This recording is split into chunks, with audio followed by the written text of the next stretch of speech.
సమరం న్యూస్ ఛానల్కు స్వాగతం. ఈనాటి ముఖ్య అంశాలు: కొత్త పద్ధతులతో మోసగిస్తున్న సైబర్ నేరగాళ్లు, 23 జిల్లాలకు కొత్త ఎస్పీలు, సరికొత్తగా విశాఖ మెట్రో, ఉప ఎన్నికల్లో ఇండియా విజయం, కమాండోల వ్యవస్థతో సైబర్ నేరాల కట్టడి, ఎన్టీఆర్ జిల్లా నూతన పోలీస్ కమిషనర్ వెల్లడి, కనువిందు చేసిన విశ్వ విన్యాసం, గాజాలో మళ్లీ ఏరులైన రక్తం, 4వ టీ20లో భారత్ ఘన విజయం, మంచి కోసం నయన యుద్ధం, గుండెకు ముప్పు కలిగించే ట్రైగ్లిజరైడ్స్ పెరగకుండా జాగ్రత్తలు, వైన్ ఒక్క గ్లాసే అయినా గుండె జబ్బు ఖాయం, పిల్లల్లో కొన్ని విలక్షణమైన లక్షణాలు ఉండే పరిస్థితే ఆటిజం, వాసవ్య నర్సింగ్ హోంలో 1280వ ఆరోగ్య సదస్సు. ఈరోజు వార్తలను చూద్దాం. కొత్త పద్ధతులతో మోసగిస్తున్న సైబర్ నేరగాళ్లు. అచ్చంగా వారు సిబిఐ లేదా ఈడీ అధికారిలా వ్యవహరిస్తారు. మీ వివరాలన్నీ చెప్పేస్తూ నిజమైన అధికారులే ఫోన్ కాల్ చేశారేమో అన్నట్లుగా నమ్మిస్తారు. మోసగాళ్లనే అనుమానమే కలగకుండా వ్యవహరిస్తారు. అదంతా నిజమని నమ్మారో ఉచ్చులో చిక్కుకుపోయినట్లే. మీ బ్యాంకు ఖాతా ఖాళీ అయిపోయినట్లే. బ్యాంకు అధికారులమంటూ ఫోన్ చేస్తారు. కొన్ని వివరాలు చెబుతాము, అవన్నీ మీవేనా అని ఆరా తీస్తారు. నిజంగానే బ్యాంక్ సిబ్బందే కాల్ చేశారేమోనని నమ్మి వారు అడిగినవన్నీ చెబితే క్షణాల్లో మీ ఖాతాలో నగదంతా ఊడ్చేస్తారు. ఇలా సైబర్ నేరగాళ్లు గంటకో మోసం పూటకో వేషం అన్నట్లుగా పేట్రేగిపోతున్నారు. ఎప్పటికప్పుడు నేర విధానాలు మార్చేసుకుంటూ జనం మీద వల విసురుతున్నారు. అందమైన అమ్మాయిలతో వీడియో కాల్స్ చేయించి సామాజిక మాధ్యమాల్లో నకిలీ ఫ్రెండ్ రిక్వెస్ట్లు పెట్టించి యువతను ఉచ్చులోకి లాగి అందిన కాడికి దోచేస్తున్నారు. 2 తెలుగు రాష్ట్రాల్లోనూ ఈ సైబర్ మోసాలతో వేల మంది నష్టపోతున్నారు. ఇలాంటి నేరాలపై అవగాహన, వాటి బారిన పడకుండా జాగ్రత్తలు తీసుకోవడమే దీనికి నివారణ మార్గమని సైబర్ నిపుణులు, పోలీస్ అధికారులు సూచిస్తున్నారు. 23 జిల్లాలకు కొత్త ఎస్పీలు.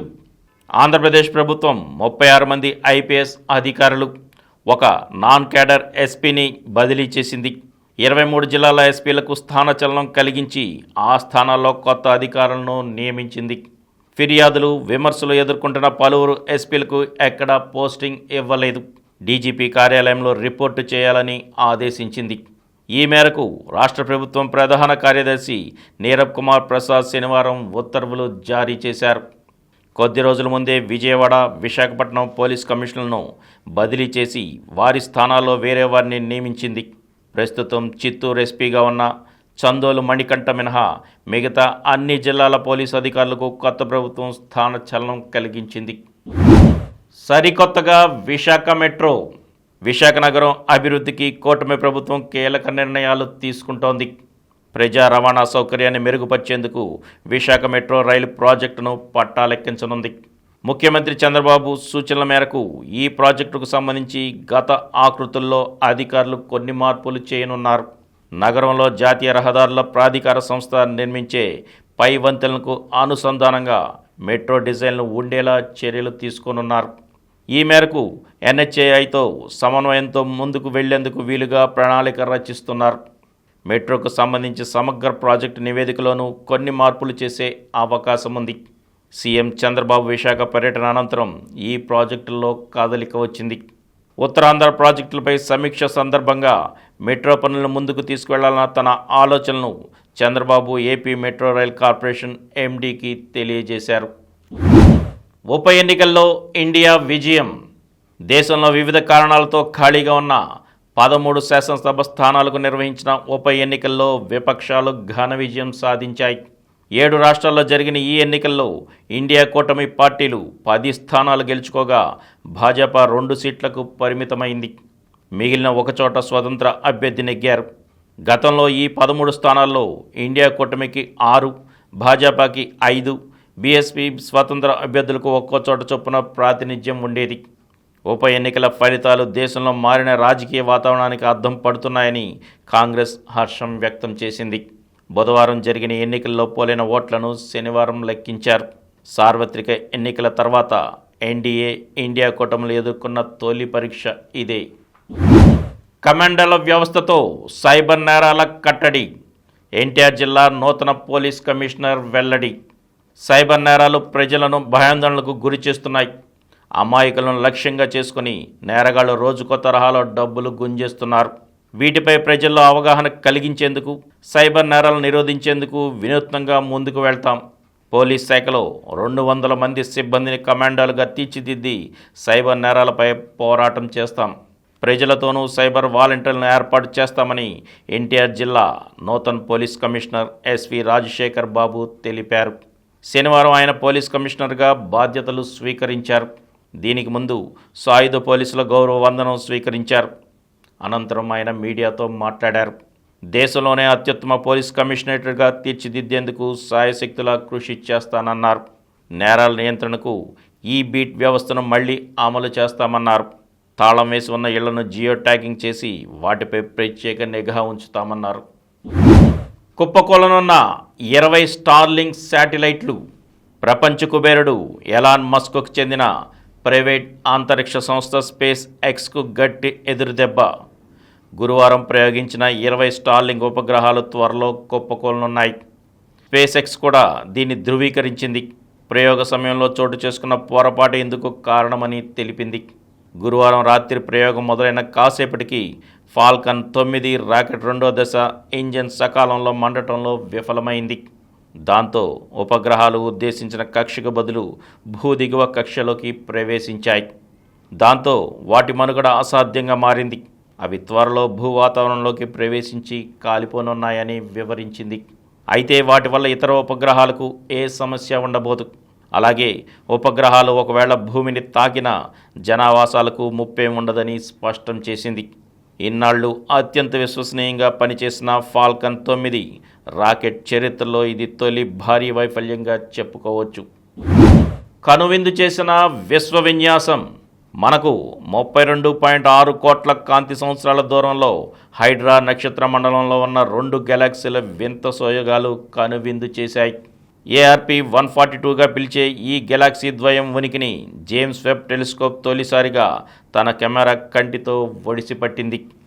చూసేందుకు పెంగ్విన్ తన అండాన్ని పొదుపుకున్నట్టుగా ఉండటంతో సైంటిస్టులు వీటికి పెంగ్విన్ ఎగ్ అని పేర్లు పెట్టారు.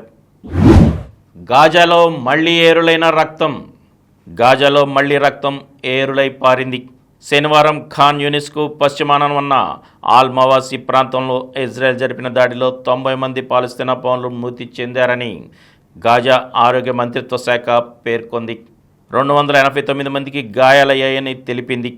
నాసిర్ ఆసుపత్రి దగ్గర 40 వరకు మృతదేహాలను లెక్కించినట్లు అసోసియేటెడ్ ప్రెస్ పాత్రికేయులు తెలిపారు. శవాలను కారు డిక్కీల్లో, గాడిద బండ్లలో ఆసుపత్రికి తీసుకొస్తున్న దృశ్యాలు కనిపించాయి. 4వ టీ20లో భారత్ ఘన విజయం. ఓటమితో జింబాబ్వే పర్యటన ఆరంభించిన యువ భారత్ తర్వాత వరుసగా 3వ ఘన విజయంతో 5 టీ20ల సిరీస్ను మరో మ్యాచ్ మిగిలుండగానే సొంతం చేసుకుంది. శనివారం శుభ్మన్ సేన్ 10 వికెట్ల తేడాతో ఆతిథ్య జట్టును చిత్తు చేసింది. Player of the match Yashasvi Jaiswal 93 not out, Shubman Gill 58 not out రెచ్చిపోవడంతో 153 పరుగుల లక్ష్యాన్ని భారత్ 15.2 ఓవర్లోనే వికెట్ నష్టపోకుండా ఛేదించింది. మొదట జింబాబ్వే 7 వికెట్లకు 152 పరుగులు చేసింది. కెప్టెన్ సికందర్ రాజా 46 టాప్ స్కోరర్, మరుమాని 32, మత్వర్ 25 కూడా రాణించారు. భారత బౌలర్లలో ఖలీల్ అహ్మద్ 2 వికెట్లు, అభిషేక్ శర్మ 1 వికెట్, శివం దుబే 1 వికెట్తో ఆకట్టుకున్నారు. సిరీస్లోని చివరి మ్యాచ్ ఈరోజు సాయంత్రం జరుగుతుంది. మంచి కోసం నయన యుద్ధం. సినీ రంగంలో ఈ ఏడాది దాదాపు 10 చిత్రాలతో జోరు ప్రదర్శిస్తున్న అగ్ర కథానాయిక నయనతార రోజుకో కొత్త చిత్ర విశేషాలతో తన అభిమానుల్లో ఆసక్తి పెంచుతూనే ఉంది. ఇప్పుడు మరో చిత్రంతో ప్రేక్షకుల ముందుకు రానున్నట్లు తెలిపింది. 2020లో ఆర్జే బాలాజీ ప్రధాన పాత్రలో వచ్చిన అనువాద చిత్రం అమ్మోరు తల్లి. ఇందులో నయన టైటిల్ పాత్ర పోషించిన సంగతి తెలిసిందే. ఈ సినిమా సీక్వెల్లో నయన స్థానంలో త్రిష కనిపించనున్నట్లు వార్తలు వచ్చాయి. కానీ వాటికి తెరదించుతూ నయనతార మరోసారి అమ్మవారి రూపంలో దర్శనమివ్వనున్నట్లు అధికారికంగా ప్రకటించింది చిత్ర నిర్మాణ సంస్థ. మంచి కోసం దైవం చేసే యుద్ధం అంటూ అందుకు సంబంధించిన గ్లింప్స్ను సామాజిక మాధ్యమాల వేదికగా నయన పంచుకుంది. సరిపోదా శనివారం నుండి ప్రియాంక నానిల పాట విడుదల. సరిపోదా శనివారంతో సినీ ప్రియులను అలరించనున్నారు నాని. ఆయన కథానాయకుడిగా నటిస్తున్న ఈ పాన్ ఇండియా చిత్రాన్ని వివేక్ ఆత్రేయ తెరకెక్కిస్తున్నారు. డివివి దానయ్య, కళ్యాణ్ దాసరి నిర్మిస్తున్నారు. ప్రియాంక, అరుణ్ మోహన్ కథానాయిక, ఎస్జే సూర్య, సాయి కుమార్ తదితరులు ముఖ్య పాత్రలు పోషిస్తున్నారు. ఈ సినిమా ఆగస్టు 29న థియేటర్లోకి రానుంది. ఈ నేపథ్యంలోనే శనివారం ఈ చిత్రంలోని రెండో పాటను విడుదల చేశారు. ఈ గీతానికి జేక్స్ విజయ్ స్వరాలు సమకూర్చగా సనరే సాహిత్యం అందించారు. గుండెకు ముప్పును కలిగించే ట్రైగ్లిజరైడ్స్ పెరగకుండా జాగ్రత్తలు. మన రక్తంలోని ట్రైగ్లిజరైడ్స్ అనేవి కొలెస్ట్రాల్ లాగా ఒక రకం కొవ్వులు. చెడు కొలెస్ట్రాల్ పెరిగితే గుండెకు హాని జరిగినట్టే ఇవి పెరిగినా గుండె జబ్బులకు దారి తీయవచ్చు.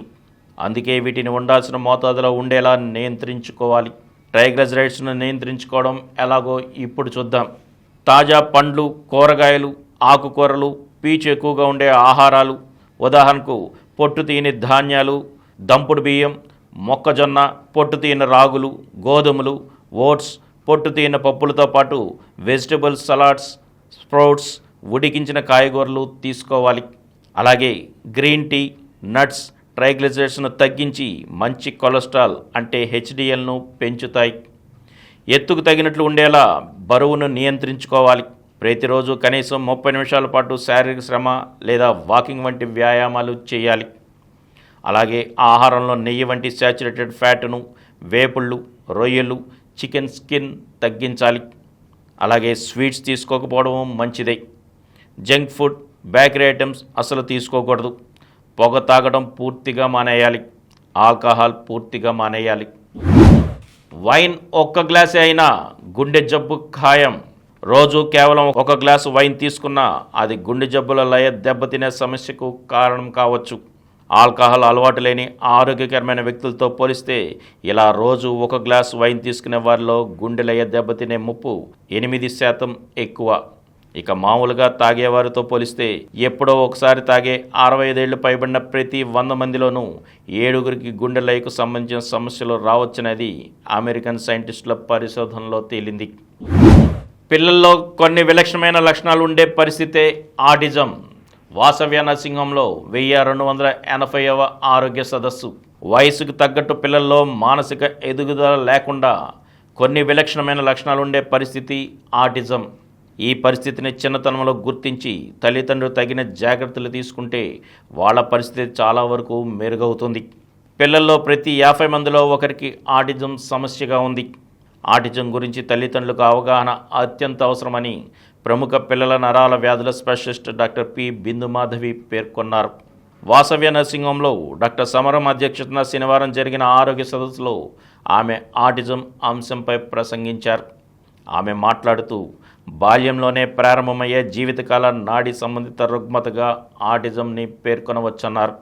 ఆటిజం పెద్ద సమస్య కాకపోయినప్పటికీ వాళ్ళ మానసిక ఎదుగుదలలో తేడా ఉండటంతో జీవితంలో అనేక సవాళ్ళని ఎదుర్కోవాల్సి వస్తుందన్నారు. ఆటిజంలో 3 ప్రధాన లక్షణాలు ఉంటాయని, తన చుట్టుపక్కల వాళ్ళతో కలిసిమెలిసి ఉండకపోవడం, తన భావోద్వేగాల్ని పంచుకోకపోవడం, చేసిన పనే మళ్ళీ మళ్ళీ చేయడం, చెప్పిన మాటే మళ్ళీ మళ్ళీ చెప్పడం, మాట వినకపోవడం వంటి లక్షణాలు ఉంటాయన్నారు. ఆ పిల్లలు నేరుగా వాళ్ళ అమ్మా నాన్నల కళ్ళల్లోకి కానీ అయిన వాళ్ళ కళ్ళల్లోకి కానీ చూడకపోవడం, మాట్లాడకపోవడం ఉంటుందన్నారు. ఇతరులతో కలవడానికి ఇష్టపడరన్నారు. ఎలాంటి అనుభూతి లేకుండా తమంతట తామే ఏవో మాట్లాడడం, గెంతులేయడం ఉంటుందన్నారు. శబ్దాలని పట్టించుకోకపోవడం, సరిగా మాట్లాడలేకపోవడం, పిలిచినా పలకరించినా పట్టించుకోకపోవడం, మానసిక పరిపక్వత లేకపోవడం ఉంటుందన్నారు. కొందరిలో ఆటిజం లక్షణాలు చాలా తక్కువ స్థాయిలో ఉంటాయని, అయినప్పటికీ వయసుకు తగ్గ మానసిక ఎదుగుదల వాళ్ళలో కనబడదని అన్నారు. ఆటిజం కలగడానికి జన్యుపరమైన కారణాలు కొంత కాగా గర్భధారణ సమయంలో తల్లి ఇన్ఫెక్షన్లకు గురికావడం మరికొంత కారణమన్నారు. మెదడు ఎదుగుదలలో లోపం ఏర్పడడం, న్యూరో హార్మోన్ల లోపం, నెలలు నిండకుండా కాన్పోవడం కూడా కారణాలేనన్నారు. పిల్లలతో తల్లిదండ్రులు ఎక్కువ సమయం గడపనప్పుడు ఆటిజం సమస్య మరింత ఎక్కువ కనబడుతుందన్నారు. ఆటిజం పిల్లల్ని 1-2 సంవత్సరాల్లోపే గుర్తించి వారికి మంచి పౌష్టికాహారాన్ని అందించడం, వ్యాక్సిన్లు వేయించడం, ఇన్ఫెక్షన్ నుంచి రక్షించడం, పండ్లు పళ్ళ రసాలు ఎక్కువ పెట్టడం, పిల్లలు నలుగురితో కలిసిమెలిసి ఉండేటట్లు చేయడం అత్యవసరమన్నారు. ఆటిజం పిల్లలు ఎక్కువ మందిలో తెలివితేటలు తక్కువ ఉండి బుద్ధిమాన్యం ఉన్నప్పటికీ మరికొంతమందిలో ఇంటెలిజెన్స్ బాగానే ఉండి కూడా ప్రవర్తన లోపాలు ఉంటాయన్నారు. ఆటిజం నివారణకి మందులు అంతగా పనిచేయవని, బిహేవియర్ థెరపీ, కాగ్నేటివ్ థెరపీ కొంత తోడ్పడతాయని అన్నారు. డాక్టర్ మారు వందన సమర్పణ చేశారు. ఇప్పుడు కొన్ని సంక్షిప్త వార్తలను చూద్దాం. క్రెజికోవా తొలిసారి వింబుల్డన్ టైటిల్ సొంతం. క్రెజికోవా అదరగొట్టింది. తొలిసారి వింబుల్డన్ మహిళల సింగిల్స్ టైటిల్ను సొంతం చేసుకుంది. శనివారం హోరాహోరీగా సాగిన ఫైనల్లో 31వ సీడ్ క్రెజికోవా 7వ సీడ్ పావోలిన్పై విజయం సాధించింది. వింబుల్డన్ పురుషుల ఫైనల్ నేడే. రికార్డు గ్రాండ్ స్లామ్పై జకోవిచ్ కన్ను. ఈరోజు సాయంత్రం 6:30 ప్రారంభం. యూరో ఫైనల్లో స్పెయిన్తో ఇంగ్లాండ్ ఢీ. ఫిఫా ప్రపంచ కప్ తర్వాత ఫుట్బాల్ ప్రపంచంలో అత్యంత ఆదరణ పొందిన యూరో కప్లో అంతిమ పోరుకు రంగం సిద్ధమైంది. 4వ టైటిల్తో చరిత్ర సృష్టించాలని చూస్తున్న స్పెయిన్తో టోర్నీలో బోణీ కొట్టాలనే లక్ష్యంతో ఉన్న ఇంగ్లాండ్ ఫైనల్లో తలపడనుంది. ఈరోజు అర్ధరాత్రి 12:30 మ్యాచ్ ఆరంభమవుతుంది. పాంటింగ్కు ఢిల్లీ టాటా. ఐపీఎల్ జట్టు ఢిల్లీ క్యాపిటల్స్ ఆస్ట్రేలియా దిగ్గజ ఆటగాడు రికీ పాంటింగ్ మధ్య బంధానికి తెరపడింది. పాంటింగ్ను ప్రధాన కోచ్ బాధ్యతల నుంచి తొలగిస్తున్నట్లు శనివారం ప్రకటించింది. 7 ఏళ్ల పాటు డీసీ ఫ్రాంచైజీతో సాగినప్పటికీ జట్టుకు పాంటింగ్ టైటిల్ అందించలేకపోయాడు. చెస్ ఒలింపియాడ్కు అర్జున్, హరి, హారిక. ప్రతిష్టాత్మక చెస్ ఒలింపియాడ్కు భారత జట్టు ఖరారైంది. సెప్టెంబర్లో హంగేరీలో జరిగే ఈ టోర్నీలో తెలుగు క్రీడాకారులు అర్జున్ నిరిగేషి, హరికృష్ణ పెంటేల, హారిక ద్రోణవల్లి పోటీ పడనున్నారు. రన్నరప్గా రిత్విక్. లప్లాయిన్యూ అంతర్జాతీయ చెస్ ఛాంపియన్షిప్లో తెలంగాణ గ్రాండ్ మాస్టర్ రాజా రిత్విక్ రన్నరప్గా నిలిచాడు. ఫ్రాన్స్లో శనివారం ముగిసిన ఈ పోటీల్లో 9 రౌండ్ల నుంచి 7 పాయింట్లు సాధించిన అతను 2వ స్థానాన్ని సొంతం చేసుకున్నాడు. మరిన్ని వార్తా విశేషాలతో రేపటి సమరం న్యూస్లో కలుద్దాం. Thank you. ప్రతిరోజు వార్తా విశేషాల కోసం అనతి కాలంలోనే 20 కోట్ల వ్యూస్ సాధించిన సమరం ఛానల్ సమర్పించు సమరం న్యూస్ ఛానల్కు సబ్స్క్రైబ్ చేయండి, లైక్ చేయండి, మీ ఫ్రెండ్స్కి షేర్ చేయండి. అలాగే ప్రక్కనున్న గంట సింబల్ని ప్రెస్ చేయడం మర్చిపోకండి. Please download Samaram Channels app from Google Play Store and watch your favorite channels. Click the bell icon and subscribe to the channels.